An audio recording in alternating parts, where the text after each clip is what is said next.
గన్నవరం మాజీ ఎమ్మెల్యే వల్లభనేని వంశీ అజ్ఞాతంలోకి వెళ్లారు. ఆయనపై హత్యాయత్నం కేసు నమోదైనప్పటి నుంచి వంశీ అందుబాటులో లేరు.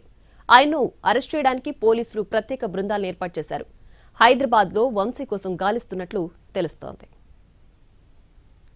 హత్యాయత్నం కేసు నమోదు కావడంతో గన్నవరం మాజీ ఎమ్మెల్యే వల్లభనేని వంశీ అజ్ఞాతంలోకి వెళ్లారు. ఆయన అనుచరులు తనపై దాడికి పాల్పడ్డారు అంటూ నూతక్కి సునీల్ అనే వ్యక్తి విజయవాడ మాచవరం పోలీసులకు ఈ నెల 17న ఫిర్యాదు చేశారు. దీంతో పోలీసులు కేసు ఫైల్ చేశారు. వంశీతో పాటు 8 మందిపై హత్యాయత్నం సహా పలు కేసులు నమోదయ్యాయి. కేసు నమోదైన సంగతి తెలిసిన దగ్గర నుంచి వంశీ ఎవరికీ అందుబాటులో లేకుండా అజ్ఞాతంలోకి వెళ్లారు. వంశీతో పాటు కేసులో నిందితులుగా ఉన్న మిగతా వారు కూడా కనిపించడం లేదు.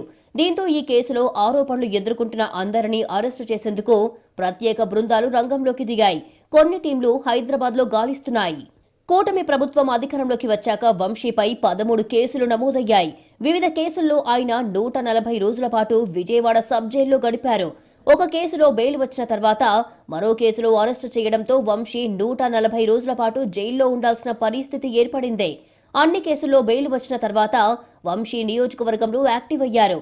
స్థానికంగా పార్టీ కార్యక్రమాలతో పాటు సన్నిహితుల కార్యక్రమాలకు కూడా హాజరవుతూ సుడిగాలి పర్యటన చేస్తున్నారు.